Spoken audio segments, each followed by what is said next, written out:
Hello everyone, एक बार फिर से आप सभी लोगों का बहुत बहुत स्वागत है 24/7 के इस स्पेशल वीडियो सेशन में। तो दोस्तों, जैसा कि आपने थंबनेल में देख ही लिया होगा कि आज हम इस वीडियो में डिस्कस करने वाले हैं कौन सी वैक्सीन आपको लगवानी चाहिए, क्योंकि आप सभी जानते हैं कोरोना की जो सेकंड वेव चल रही है उसमें से वैक्सीनेशन को बहुत ही ज़्यादा बढ़ावा दिया जा रहा है, प्रमोट किया जा रहा है। तो आपके पास अलग अलग प्रकार की वैक्सीन्स हैं, तो आपको कौन सी वैक्सीन लगवानी चाहिए। साथ में जो पेशेंट हैं, कोविड पेशेंट हैं, उनके लिए एक बहुत ज़्यादा टर्म यूज़ किया जा रहा है, प्लाज्मा एंड प्लाज्मा। आज इस वीडियो में इसके बारे में भी बात करेंगे, यानी कि हम इन दो महत्वपूर्ण मुद्दों पर आज इस वीडियो में बात करने वाले हैं। ठीक है ना, एक एक पॉइंट को बारीकी से हम देखेंगे। चलिए आगे बढ़ते हैं वीडियो में और शुरू करते हैं आज का ये वीडियो। तो सबसे पहले बात करते हैं वैक्सीन्स की। तो आप सभी जानते हैं कि जो वैक्सीन्स हैं इंडिया में, जो इस समय फेमस है, सबसे ज़्यादा जो प्रचलित वैक्सीन्स हैं वो कौन कौन सी हैं। एक तो है आपकी कोविशील्ड और एक है कोवैक्सीन। ये दो वैक्सीन्स आपकी लगती हुई चली आ रही हैं, ठीक है ना। क्योंकि पहला जब स्टेज आपका सेकंड फेज आपका स्टार्ट हुआ तो वहां पर जो 45 प्लस के जो कैंडिडेट हैं, यानी कि 45 से ज़्यादा उम्र के जो लोग हैं, उनको जो कहा गया कि उनको वैक्सीन लगेगी, तो ये दो वैक्सीन कहा गया इनको ये लगेगी। लेकिन अब एक थर्ड वैक्सीन भी आ गई है। जब थर्ड फेज अब होगा, यानी कि 18 प्लस लोगों को अब जब ये वैक्सीन लगाई जा रही है 1 मई से, तो आप इसमें इस समय एक और वैक्सीन का नाम आ रहा है और वो है रूस की बनी हुई स्पुतनिक वैक्सीन, ठीक है ना। तो ये 3 वैक्सीन टोटली है तो और भी कंपनी की, जैसे कि मॉडर्ना है, जॉनसन एंड जॉनसन है, फाइजर है, ठीक है ना। तो जो इसमें सबसे ज्यादा जो एक्टिव है, सक्रिय है, या फिर जो जो कहें जो रिस्पॉन्सिव है, सबसे ज्यादा जो काम करती है वो फाइजर के। लेकिन उसको इंडिया में स्टोर करना पाना मुश्किल है, क्योंकि वो लगभग -70 to 80 डिग्री सेंटीग्रेड उसको टेम्परेचर चाहिए, और इतना कम टेम्परेचर इंडिया में मैनेज कर पाना थोड़ा सा मुश्किल है। इसलिए उन सभी वैक्सीन को हटा दिया गया, उनको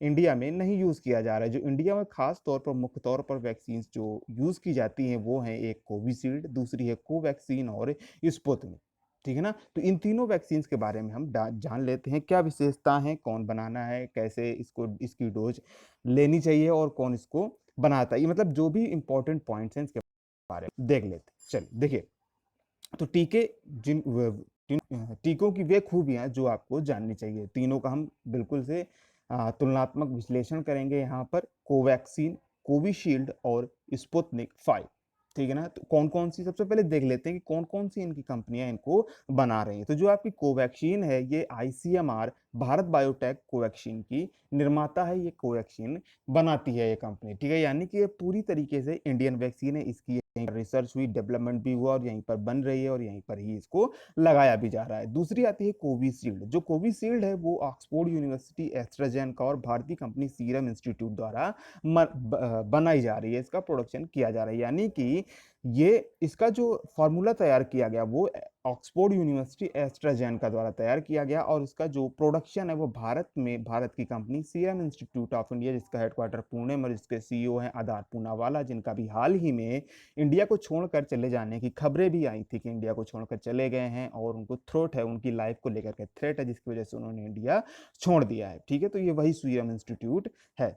तो ये कोविशील्ड आपकी यहाँ पर बनती है, लेकिन इसका फार्मूला कहाँ बना आपका, एस्ट्राजेनेका। और स्पुतनिक 5 मैंने आपको पहले बता दिया रूस में बनी है, और जो भारत में जो कंपनी जिसकी रिस्पॉन्सिबिलिटी इसने ले रखी है इसको बनाने की, वो है डॉक्टर रेड्डीज लैब द्वारा इसको बनाया जा रहा है। तो आपने कंपनियों के बारे में जान लिया, तो जान लिया आपकी कौन सी वैक्सीन कहाँ पर बनी हुई है, किस देश की बनी हुई है, ठीक है। तो जो पूर्णतया इंडियन है वो है आपकी कोवैक्सीन। अब बात कर लेते हैं वैक्सीन के प्रकार, आखिरकार ये बनी कैसे है।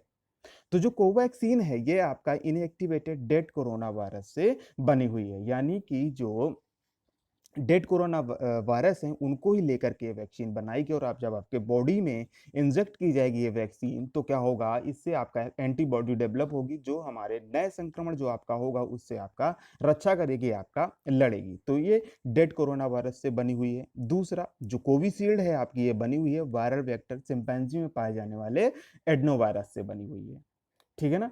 और जो स्पुतनिक 5 है ये भी वायरल वेक्टर से बनी है। इसमें दो अलग अलग वायरस से बनी हुई है, इसलिए इसके दोनों अलग अलग डोज दिए जाते हैं। यानी कि यहाँ पर आपको पता होना चाहिए, देखिए जो तीसरा पॉइंट लिखा है काफी इंपॉर्टेंट है, क्या कि ये इसमें दो दो डोज दिए जाएंगे, दोनों में एक ही वायरस होगा। यानी कि मान लीजिए जो अभी आपको डोज दिया गया और कुछ दिनों बाद दूसरी आपकी डोज दी जाएगी, तो दोनों में सेम ही वैक्सीन का प्रयोग किया जाएगा। यही आपका कोविशील्ड है। कोविशील्ड में भी 2 डोज दिए जाएंगे और दोनों ही डोज सेम होंगे। जो पहले बार यूज की जाएगी वैक्सीन वही दूसरी बार भी यूज की जाएगी, लेकिन स्पुतनिक में अलग है। जी हाँ, स्पुतनिक में अलग है। डोज हालांकि 2 ही दी जाएंगी, लेकिन दोनों बार अलग अलग वैक्सीन का प्रयोग किया जाएगा, क्योंकि ये जो स्पुतनिक 5 है, ये अलग अलग प्रकार के जो दोनों डोज हैं अलग अलग प्रकार के वायरस से बनी हुई है, इसलिए लगवाना भी जरूरी है। अब बात कर लेते हैं कि पहले टीके के अंतराल के बाद दूसरा टीका आपको कब लगवाना चाहिए, यानी कि एक टीके से दूसरे टीके के बीच कितना अंतराल होना चाहिए जिससे वो अच्छे तरीके से काम कर सके। तो जो कोवैक्सीन है, ठीक है ना, तो ये जो कोवैक्सीन है ये 28 दिन बाद लगवा सकते हैं। इसका पहले टीका लगवा लीजिए 28 दिन, फिर दूसरा टीका लगवाने का जब नंबर आए तो 28 दिन का कम से कम गैप होना चाहिए। और जो कोविशील्ड है वो 42 से 56 दिन का बीच में गैप होना चाहिए एक से दूसरे टीके के बीच। अगर अंतराल ज्यादा होगा तो ये ज्यादा प्रभावी होगी, ज्यादा अपना काम करेगी। और जो स्पुतनिक है 21 दिन के बाद आप कभी भी लगा सकते हैं पहली डोज, फिर उसके बाद दूसरी डोज जब लगवाएं तो 21 दिन का आपका गैप होना चाहिए। अब देख लेते हैं कौन कितनी प्रभावी है, कौन की। तो कोवैक्सीन 78%, कोविशील्ड 81% और स्पुतनिक 5 90%।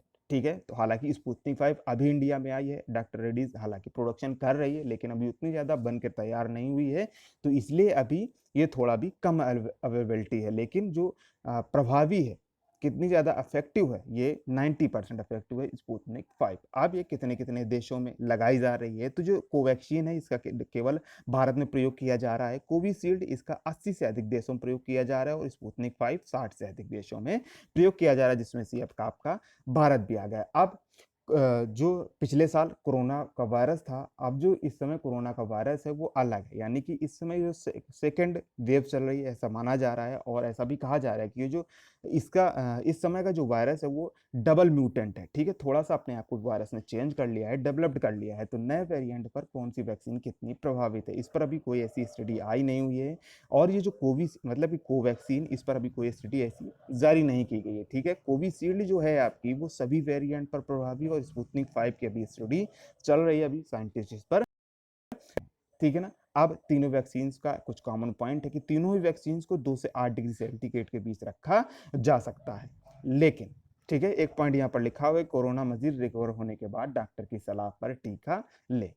ठीक है ना, तो ये सभी वैक्सीन के बारे में बात हो गई, से इंपॉर्टेंट पॉइंट्स हो गए। इन जो ये जो वैक्सीन से आप लगवाने जा रहे हैं इनके बारे में आपको थोड़ी थोड़ी जानकारी होना चाहिए, बहुत ही इंपॉर्टेंट है सभी के लिए इसके बारे में पता होना। ठीक है ना, आखिरकार जो आप चीज लगवा रहे हैं आपकी लाइफ का सवाल है, तो आपको थोड़ा सा पता होना चाहिए। ठीक है ना, और सबसे ज्यादा डॉक्टर से जरूर कंसल्ट कर।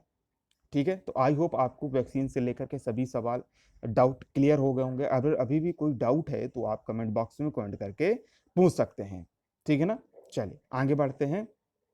अब बात करते हैं कि आपने वैक्सीन तो लगवा ली, ठीक है, तो एंटीबॉडीज आपके बॉडी में कब तक बनेगी। ठीक है, तो देखिए वैक्सीन की दोनों डोज लगने 2 से 3 सप्ताह के भीतर एंटीबॉडीज बनती है, लेकिन पहली डोज लेने के बाद से ही खतरा कम हो जाता है, क्योंकि आपने बहुत सारी इमेजेस देखी होंगी जिसमें से आपको लंग्स की इमेजेस दिखाई होंगी। तो लंग्स में क्या होगा, दिखाया गया कंपैरेटिवली अध्ययन भी किया गया कि देखा गया जिसने वैक्सीन ले रखी है उसके लंग्स में जो फैला, और जिसने वैक्सीन नहीं ली है तो उसके लंग्स में बहुत ज़्यादा इन्फेक्शन फैल गया, जिससे मरीज को सांस लेने में दिक्कत हुई, और क्या हो फिर बाद में उसकी डेथ भी हो गई। ठीक है, तो इसलिए वैक्सीन लगाना ज़रूरी है। ठीक है, साइड इफेक्ट क्या है, अच्छा बहुत से लोग डरते हैं कि मैं वैक्सीन नहीं लगवाऊंगा, वैक्सीन लगवाने से डेथ भी हो सकती है, लेकिन ऐसा नहीं, डेथ नहीं हो सकती है। हाँ, उसमें से आपको शरीर में कुछ चेंजमेंट आ सकते हैं। चेंजमेंट का मतलब क्या, हल्का दर्द हो सकता है, सूजन, बुखार, सर्दी, जुकाम, सिर दर्द, हाथ पैरों में दर्द, ये सभी हो सकते हैं। ठीक है, अब ज्यादा परेशानी हो रही तो आप डॉक्टर से जरूर कंसल्ट करें। ठीक है, खुद से डॉक्टर मत बने, डॉक्टर से जरूर कंसल्ट करें।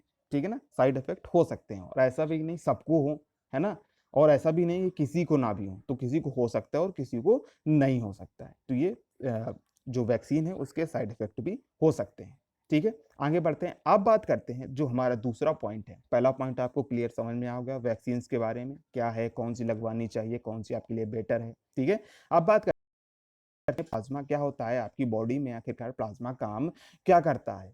ठीक है, तो आप सभी जानते हैं हमारे बॉडी में 5 से 6 लीटर क्या होता है, ब्लड होता है, खून होता है, रक्त होता है, ठीक है ना। बहुत ज़्यादा ज़रूरी है। ब्लड क्या काम करता है, ऑक्सीजन को ट्रांसपोर्ट, या फिर यूं कहें कि जो जितने भी मिनरल्स हैं जो हम खाना खाते हैं, या जो भी जितनी भी सभी चीज़ें जो शरीर के लिए आवश्यक हैं, वो क्या करता है, तो ब्लड ट्रांसपोर्ट का काम करता है, इधर से उधर चीज़ों को ले जाता है। जैसे कि ऑक्सीजन को पूरे बॉडी में पहुंचाता है, कार्बन डाइऑक्साइड पूरे बॉडी से लेकर के फिर उसको बाहर छोड़ता है, ठीक है। ये सभी काम आपका ब्लड इंपॉर्टेंट है। तो ब्लड आपका किससे मिलकर के बना होता है, तो ब्लड आपका 4 चीजों से मिलकर के बना होता है। कौन कौन सा, एक तो है आपका रेड ब्लड सेल्स, दूसरी है व्हाइट ब्लड सेल्स, तीसरा है आपका प्लेटलेट्स, और चौथा है आपका प्लाज्मा, ठीक है। देख रहे हैं, और प्लाज्मा की आजकल बात भी चली, सोशल मीडिया में बहुत ही ज्यादा हेल्प भी कर रहे हैं दूसरे लोगों को, और हेल्प मांग भी रहे हैं कि हमें बी पॉजिटिव डोनर चाहिए, ए पॉजिटिव चाहिए, ए नेगेटिव चाहिए, बी नेगेटिव चाहिए, ठीक है ना। तो ये वही है, ये वही प्लाज्मा है और ये वही प्लाज्मा